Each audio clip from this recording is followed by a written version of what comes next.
Bonjour à toutes, bonjour à tous, très très heureux de vous retrouver aujourd'hui pour le débrief du match entre Saint-Etienne et Angers. Victoire 3-0, oui, 3-0 pour les Verts, on s'y attendait vraiment pas, 3-0 contre Angers. C'était quelque chose qui était un peu dans nos rêves il y a encore quelques semaines. Angers qui était invaincu à domicile cette saison et qui restait même sur 10 victoires consécutives. Une série qui s'est donc stoppée net cet après-midi. Après la victoire 3-0 des Verts, certainement le meilleur match de la saison. On va en reparler là dans quelques instants. Vous voyez, ça a un petit peu changé, c'est pas comme d'habitude les visuels. Pourquoi ? Parce que j'ai décidé de ne pas tourner le débrief tout seul. Je suis avec DX que vous avez eu l'habitude de voir ces derniers temps sur la chaîne, donc on va parler tous les deux de cette rencontre. Bon bah, content de t'accueillir aujourd'hui pour le débrief et je pense que t'as plein de belles choses à dire. Ah bah super heureux de faire enfin un débrief après deux victoires consécutives. Donc oui, plein de choses à dire et très content de cet après-midi. Ouais, une belle après-midi du coup au stade Raymond Kopa d'Angers. 3-0 comme vous le voyez marqué sur le visuel, une équipe stéphanoise vraiment très solide. On va déjà parler de la composition dans un premier temps, parce que cette composition, elle ressemblait vraiment à celle que l'on a vue lors du dernier match, donc contre 3, lundi on s'est imposé 5-0, et là pas vraiment de changement, on voit Gauthier Larsonneur dans les buts, donc ça c'est totalement logique, avec sur le côté gauche Masson, Apia, Briançon, Nadé dans l'axe. Pas de changement, on pouvait imaginer qu'avec Dylan Batuminsika qui faisait son retour, il aurait pu être titulaire. Finalement, Nadé, il a été mis à la place de Batuminsika. Et ensuite, on a Batuminsika qui est même rentré et qui a joué aux côtés de Nadé. J'ai trouvé que le match de Nadé, il était vraiment très bon. Il a été solide. Il a vraiment dégoûté Loïs Diony. C'est un joueur qui monte en puissance et je trouve qu'il panique beaucoup moins que la saison dernière. Et il a gagné vraiment de nombreux duels contre Diony qui n'a presque rien pu faire sur cette rencontre. Et c'était le joueur à surveiller. Parce que Diony, cette saison, c'est 10 buts, 4 passes décisives. Je sais pas ce que t'en as pensé, toi, DX, du match de Nadé, mais franchement, j'ai trouvé que c'était un peu le patron de cette défense. Avec Briançon, ça marche très bien depuis quelques mois. Quelques semaines, plutôt. Nadé, il a repris confiance et là, comme tu dis, il avait un défi physique, donc il adore ça. C'est vrai que quand il y a des joueurs un peu plus rapides, un peu plus techniques, il a plus de mal, mais là, il a été vraiment au-dessus de son vis-à-vis direct. Donc, très bon match de Nadé. Il a même failli marquer un but sur un coup de pied arrêté, sur un corner, il me semble. Ouais. Donc, non, non, vraiment, masterclass de Nadé. Ça fait plaisir parce qu'avec Batou qui revient, eh ben, on va avoir une concurrence. Donc, non, non, vraiment, très, très bon match de notre jeune, de la formation stéphanoise. Ouais, franchement, c'est une belle rencontre et il était un peu critiqué ces derniers temps, ces dernières saisons. Et là, je trouve qu'il est beaucoup plus serein, qu'il monte en puissance. Donc bravo à lui, ça instaure une certaine concurrence dans la défense stéphanoise. Donc ça, c'est plutôt positif. On en a parlé tout à l'heure sur le live en direct. Et puis, il y a même quelqu'un qui mettait que pour une fois qu'il y a de la concurrence et qu'on fait des choix dans ce sens-là, c'est intéressant. Et ça, c'est ce que je trouve aussi. Ça ressort. On peut limite mettre 4 joueurs en défense. Léo Petro qui est un peu sorti du 11, tout comme Bouchouari, on pourra en parler tout à l'heure.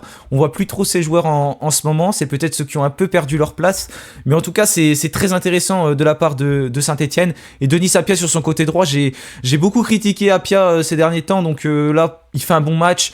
Je pense que c'est à souligner aussi, très offensif. Il a beaucoup provoqué et c'est très peu passé aussi sur son côté. Je pense que globalement, tu es satisfait aussi de la défense stéphanoise, toi. Oui, Apia a fait son match, il a été très très costaud, entreprenant en attaque, il a gagné beaucoup de duels. J'ai beaucoup aimé aussi Masson de l'autre côté. Ouais. Il a fait un excellent match. On voit que depuis qu'il est revenu, bon, il donne le maximum pour se faire un peu pardonner, donc ça fait plaisir. Mais la défense, il n'y a pas eu, il y a pas eu photo aujourd'hui, hein. Non, il y avait clairement pas photo, parce que Angers, c'est 0 tir cadré sur cette rencontre, très peu d'occasions. On n'a jamais senti la défense stéphanoise très fébrile. Je disais pendant mon live, attention, ils essayent beaucoup de trouver Diony. On sait jamais si ça passe. On pourrait potentiellement prendre un carton rouge qui nous fait mal, parce que souvent, en première mi-temps, il y avait Nadé qui était dernier défenseur, mais il a très bien géré ça. Donc, en tout cas, gros match de la défense stéphanoise qui enchaîne avec un nouveau clean sheet, le deuxième consécutif, et on reste forcément la meilleure défense de ce championnat. Et je crois d'ailleurs que c'était Angers qui était la deuxième meilleure défense. Ils en prennent 3, donc ça va leur faire mal. Ils doivent être à 26 buts encaissés. Nous, on est encore à 22. Si on passe au milieu de terrain, bon, il y a un petit bémol, c'est Aymen Mouefek. Pas parce qu'il a fait un mauvais match, Mouefek, hein, c'est parce que malheureusement, il est sorti sur blessure. Il s'est blessé entre la 10 et la 15e minute, et touché au niveau du quadriceps, c'est ce qui s'est touché en tout cas, et il a dû céder sa place, contrairement au joueur d'Angers qui a pu garder lui sa place sur le terrain. Mais sinon, globalement, bonne rencontre des milieux stéphanois avec un Dylan Chambaud qui fait un travail de l'ombre. Il n'est pas décisif sur le match, mais Chambaud, il est quand même là, il est présent, il fait un bon pressing, il gratte des ballons, et je trouve que c'est un joueur aussi très intéressant dans cet effectif stéphanois. Et on a Thomas Monconduit qui était là. C'est peut-être un peu plus compliqué pour Thomas Monconduit. Voilà, il est un peu plus, on va dire, il a un peu plus de mal sur certaines choses, mais il fait quand même des matchs cohérents. Globalement, le milieu de terrain stéphanois a pris le dessus sur le milieu de terrain angevin. Donc je pense que nos milieux ont été assez bons, même Tardieu qui est rentré juste après. Je sais pas ce que tu as pensé du milieu de terrain, mais on a quand même été au-dessus, je trouve, de celui d'Angers. On a été clairement au-dessus. Et puis quand Aymen Mouefek malheureusement se blesse, bon bah nous on a quand même Tardieu qui rentre et qui fait le job quoi. C'est quand même la force du banc stéphanois. Donc ça a tout changé. L'expérience aussi, tu parlais de mon conduit, bon bah sa technique et son expérience l'aident bien aujourd'hui. Et puis Dylan Chambaud, comme tu dis, il a quand même bien orienté le jeu. C'est vrai que physiquement, parfois, il pêche un peu dans les duels, mais il a quand même, voilà, on voit qu'il est important au cœur du jeu et que son replacement, parce que quand on le voyait jouer sur un côté, c'était quand même pas du tout son poste. Là, on voit qu'il est à l'aise, Ouais. quoi, et ça fait plaisir. Ouais, c'est vrai que là, il l'a changé, il l'avait basculé sur le côté droit, il avait fait des bons matchs aussi sur le côté droit, c'était un peu plus compliqué ensuite. Et là, depuis qu'il est un peu dans le cœur du jeu, il se balade, il est un peu entre la zone, entre le milieu et l'attaque, et il est assez entreprenant, il tente des choses, il joue un petit peu plus vite, un peu plus vers l'avant, et c'est un profil, c'est un style de jeu qui lui correspond plus. On a la pression. Donc en tout cas, on est satisfait forcément de cette équipe stéphanoise. Et puis si on parle de l'attaque, Cafaro. Bon, Cafaro, il est dans la lignée de son match contre 3, très très important, 2 belles passes décisives en plus, et vraiment des belles passes décisives, hein, que ce soit le premier but ou le coup franc, et puis un joueur qui se projette rapidement vers l'avant, et la connexion avec Masson, t'en parlais tout à l'heure de Masson, elle fonctionne très bien, et ça c'est très bon.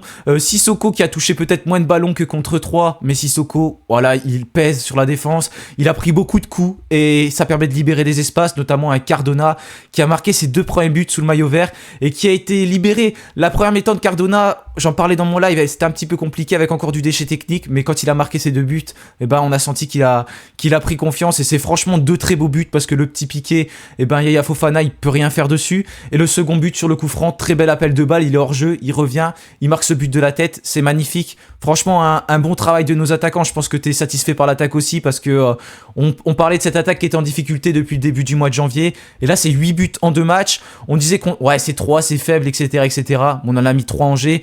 3 Angers qui est une des meilleures équipes de ce championnat. Je pense quand même que cette attaque, elle est très performante, et le retour de Sissoko, il ne doit pas y être étranger. Je sais pas ce que tu en as pensé, en tout cas de la rencontre de nos attaquants, mais j'imagine que tu es satisfait également. Satisfait. Mathieu Cafaro, il a été excellent. J'ai été très dur avec lui. Ça fait 2 matchs qu'il est excellent. Donc s'il peut continuer comme ça, on n'en sera plus que satisfait. Le vrai point positif, c'est Cardona, voilà, il a scoré. Et ça, pour la suite de la saison, c'est très intéressant. Et Dalloglio, il a quand même eu du nez. Parce que il nous enlève un beaucoup. On ne sait pas trop pourquoi. Il met Cardona. Bon, ben, choix payant. Donc bravo au coach. Et puis pour finir, Sissoko, ben, si tu me demandes, tu préfères avoir Johnny ou Sissoko, ben, il n'y a pas photo, hein. Sissoko, il est quand même, il pèse beaucoup plus sur la défense. On voit qu'il vient chercher des ballons bas, il peut jouer dans la profondeur. Là, il revient de la CAN, donc non, non. Sissoko, il est incontournable aussi en attaque, donc très très satisfait de cette attaque verte. Ah ouais, satisfait. C'est vrai que Sissoko, là, il revient vraiment en forme de la CAN. On a toujours quelques doutes, hein, sur les joueurs qui reviennent de la CAN, mais Sissoko, ouah, franchement, super, super rencontre encore de sa part. Et là, je suis en train de regarder les statistiques. On est quasiment devant pour tout, hein. On est même devant pour tout ce que je vois. Même la possession de balle, on a la possession. Au niveau des tirs, 13 tirs pour les Verts, seulement 6 pour Angers. Et en plus, on en a 5 de cadrés, 3 buts. C'est qu'on a été très bon. Il y a une frappe de Cafaro qui a été captée à un moment donné, et je sais plus quel était l'autre frappe. Mais en tout cas, on a été assez bon devant le but, contrairement à Angers qui en a cadré 0. Si on résume globalement le match, du début à la fin, on a été solide, hein, de la première minute à la 90e. Ce match, il est supérieur à celui de 3 déjà parce que l'opposition, pour moi, elle était supérieure. Et puis ensuite, contre 3, on a gagné 5-0, mais entre le premier et le deuxième but, on avait moins la maîtrise du match. On sentait 3 qui prenaient la confiance. Là, on n'a jamais senti Angers capable de réellement mettre en difficulté Saint-Etienne. Et ce but, il intervient de façon assez normal, quoi, assez logiquement, voilà, chercher le mot, de Cardona, parce qu'à ce moment-là, on avait un gros temps fort des Verts. Donc globalement, durant cette première mi-temps, on sentait les deux équipes qui se rendaient un peu coup pour coup au départ, deux équipes qui se craignaient un petit peu. Et en fait, la première équipe qui a craqué un petit peu mentalement. Je pense qu'on a joué aussi mentalement sur cette équipe angevine. Lorsque Cardona inscrit son premier but à la 42e, là il y a un superbe travail, hein, que ce soit Masson, Cafaro, et puis Cardona forcément à la conclusion. Le second but, un beau coup franc, je crois que c'est Cardona qui allait le chercher. Non, c'est Cafaro qui allait chercher, Cardona qui tire le coup franc. Non, Cafaro qui tire le coup franc, Cardona qui la reprend et qui met un but de la tête. Et là, en plus, on plie le match avant la mi-temps, alors que 3 minutes avant, il y avait 0-0. Sur entre au vestiaire à 0-0 et à 2-0, c'est quand même pas la même chose. Est-ce que tu penses que toi, cette équipe d'Angers, on l'a fait craquer mentalement parce que ce match il était quand même assez serré au début? Ce qui change tout par rapport à avant, c'est que maintenant, nos périodes de domination, eh ben, on marque un but, alors qu'avant, on n'arrivait pas à concrétiser nos périodes de domination. Et là, 2 buts avant la mi-temps, comme tu dis, le premier but, déjà Cardona, il est pas facile le but qu'il met, hein. Son petit piqué, Ouais. il est magnifique, il est excentré. Donc je pense que déjà, ça a un peu calmé les ardeurs angevines. Et puis le deuxième but à la 44e, juste avant la mi-temps, 2-0. Là, les têtes, ça devait être silencieux dans le vestiaire angevin. Donc c'est sûr que voilà, la différence avec avant, c'est que là, on concrétise nos temps forts et c'est tant mieux. Ouais, ouais, là c'est vrai, on arrive à concrétiser nos temps forts, chose qu'on avait vraiment du mal à faire avant, une belle efficacité offensive, 8 buts en 2 matchs, et c'est tout simplement énorme contre Angers, surtout comment dire, qui ne prenait pas de but à domicile, seulement 5 buts encaissés pour eux depuis le début de la saison, et surtout qui ne s'inclinait pas à domicile, 10 victoires consécutives, 2 matchs nuls au début, et c'est vraiment magnifique d'aller chercher ce succès. En plus, je me disais, bon, on va peut-être un peu plus reculer en seconde mi-temps, mais non, en fait, rien du tout. On gagnait 2-0, et Angers a vraiment eu du mal à s'installer, et c'est même nous qui allons marquer assez logiquement ce troisième but. Encore une fois, ça me fait penser au but contre 3 avec cette belle combinaison sur corner. Les coups de pied arrêtés qui sont bien tirés parce que le coup franc marqué, c'est beau. C'est un superbe appel de balle de Cardona, un superbe coup franc tiré par Cafaro. Ensuite, le dernier but marqué également sur corner parce que c'est joué entre Cafaro et Chambaud. Chambaud qui centre pour Sissoko. Sissoko, finalement, c'est pas lui qui inscrit le but, c'est Jordan Lefort de la tête. Donc, en fait, du coup, il va pas avoir de passe décisive, je pense, Chambaud, mais en tout cas, c'est une superbe combinaison. Et là, Angers qui a vraiment eu du mal. Ensuite, à un moment donné, voilà, ils arrivent à se créer 2-3 situations, mais c'est quand même normal. C'est Angers, mais globalement, ils ont été gênés sur ce match. Ils ont essayé de faire des changements, mais ça n'a pas forcément fonctionné. Saint-Etienne a fait des changements également. Ils interviennent assez tard ces changements, mais en fait, c'était assez logique pour le coup, parce que là, il fallait pas déstabiliser l'équipe.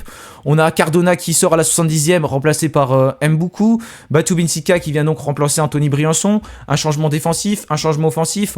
Voilà, on change globalement l'équipe de Saint-Etienne d'un point de vue défensif et offensif, ce qui est assez logique, et pas trop de changements de fait quand même si il y avait eu la sortie des FX en première mi-temps. Donc en tout, on a fait 4 changements sur 5, avec Fomba qui rentre en fin de match. Il fait 5 minutes assez correctes, Fomba. Est-ce que tu t'es satisfait du coaching de Dalloglio? Je pense qu'il y a rien à reprocher là-dessus. On a souvent aussi eu tendance à lui reprocher de les faire un peu trop tard, ces changements comme Batles. Là, ça n'est pas le cas. Saint-Etienne a maîtrisé son sujet en seconde mi-temps. Mais Dalloglio, il a maîtrisé son match, il a maîtrisé son sujet, il a maîtrisé son coaching, il n'y a rien à lui reprocher. Il a densifié le milieu de terrain, il a remplacé aussi Brenson qui était en difficulté, enfin il était fatigué je crois, ou il avait mal. Quand tu vois rentrer Bato Binsika à sa place, c'est rassurant, hein. Donc, Ouais, c'est vrai, donc c'est clair. voilà, aime beaucoup. Moi je trouve que ce joueur dans les petits espaces, balle au pied, franchement il est très très fort. Alors pour garder le ballon quand tu mènes, c'est quand même assez intéressant. Et Fomba aussi, il a fait une entrée très correcte, il amène un peu de box to box, il se projette vers l'avant, il remonte le ballon balle au pied, donc rien à dire, que du positif, et c'est tellement rare que j'en suis surpris moi-même. Ouais, c'est vrai que c'est surprenant. Et puis tout à l'heure, je parlais de joueurs qui avaient peut-être perdu leur place. On peut en parler assez rapidement. Et après, je te demanderai tes tops de la rencontre et peut-être tes flops parce que tu m'as dit que tu en avais un.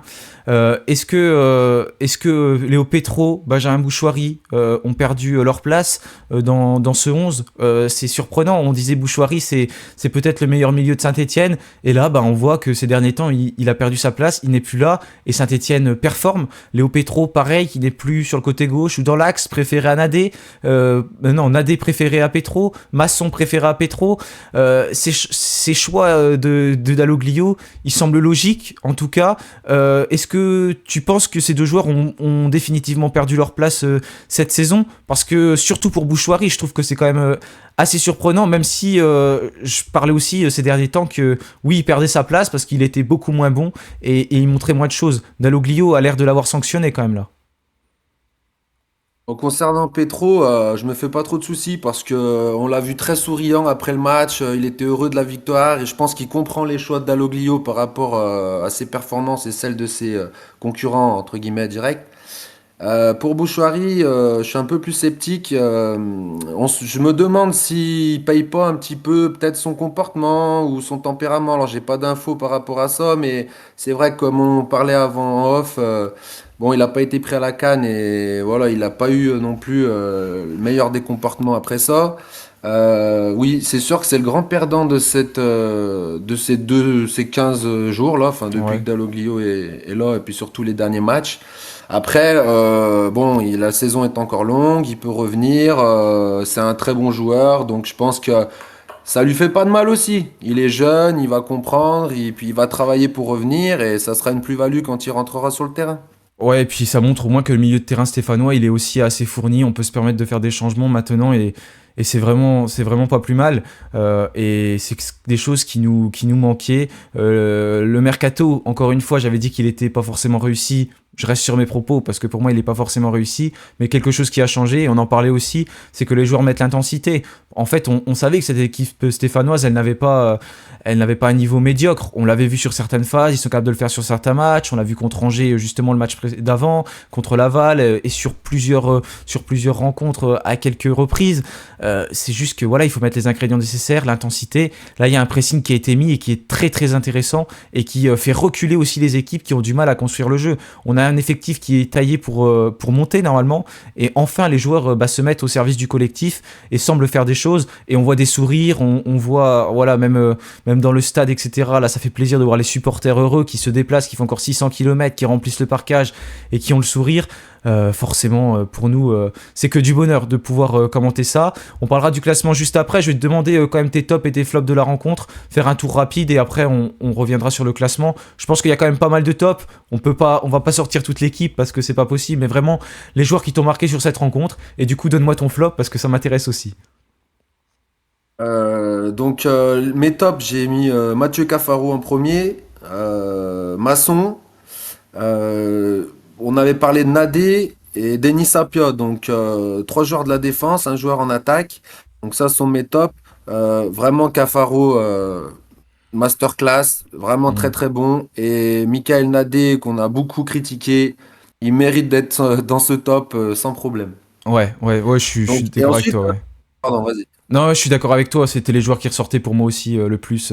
Et puis Nadé qui fait un match patron, on en a parlé tout à l'heure, je peux y revenir, mais très intéressant. Cafaro qui confirme sa bonne performance face à 3.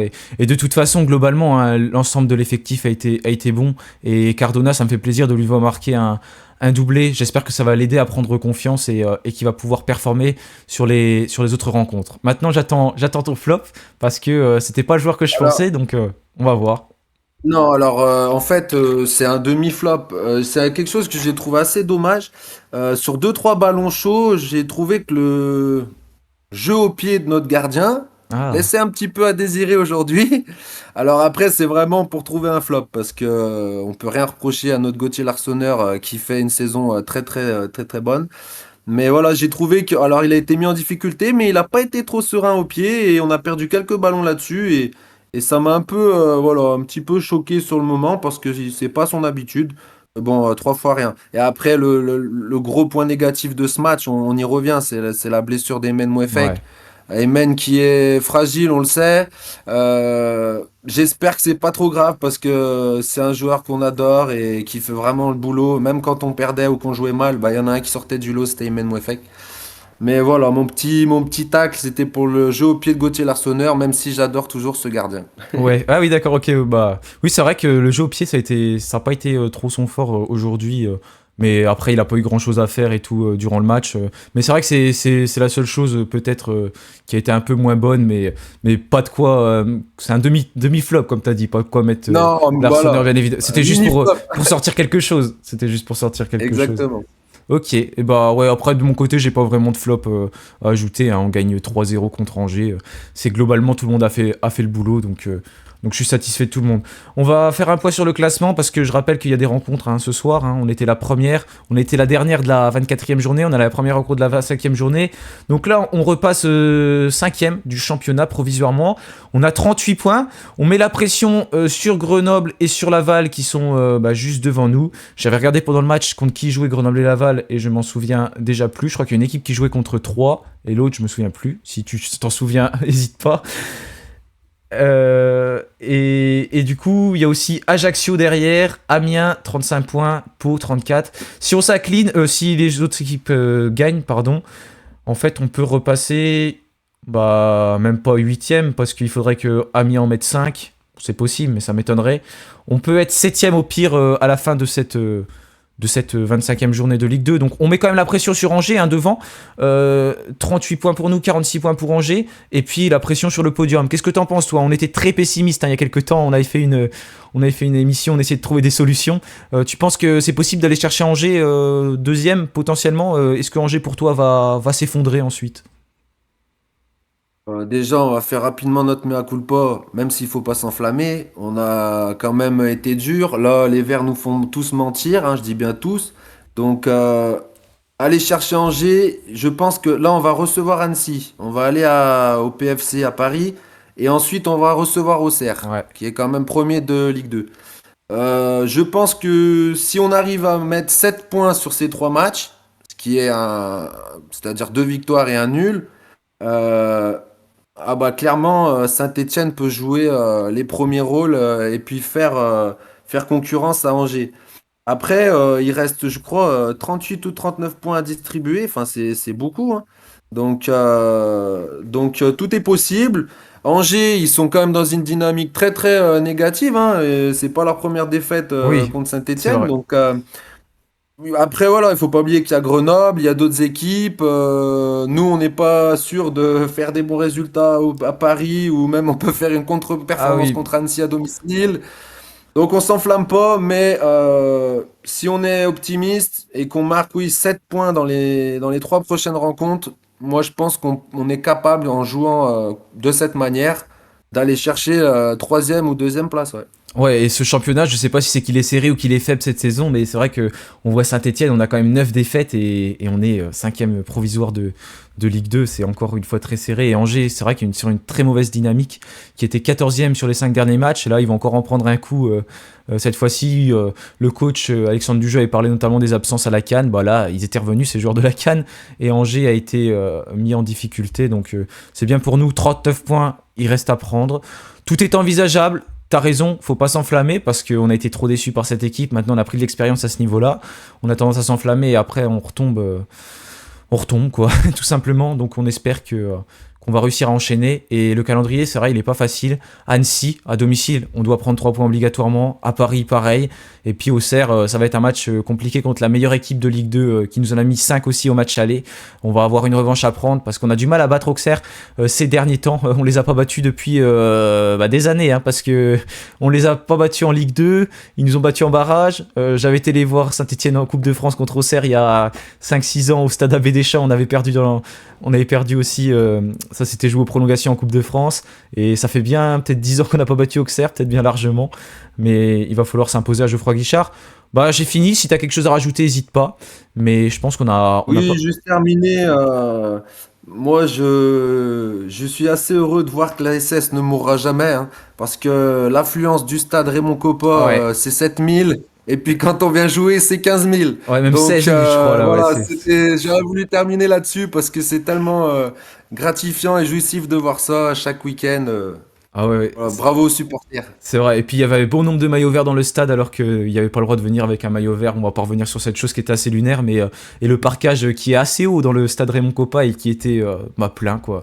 C'est magnifique, hein, 600 km entre Saint-Etienne et Angers. Et on sait qu'il y a beaucoup de supporters partout en France, donc il y en a peut-être qui venaient de pas loin d'Angers, mais il y en a aussi beaucoup qui ont fait le déplacement de Saint-Etienne. Donc un grand respect à tous ceux qui supportent les Verts de si loin parce que c'est beau de faire les déplacements comme ça. Contre Dunkerque, quand ils avaient tous fait le déplacement, se redire on va en refaire un après ce qui s'est passé et même ce qui se passe depuis des années, c'est magnifique parce que là, ils vont revenir dans la nuit, peut-être même demain pour certains. Donc respect. Ouais, c'est vrai qu'il faut les finir sur cette belle note. En tout cas, victoire des Verts. On va suivre les matchs qui vont se dérouler ce soir.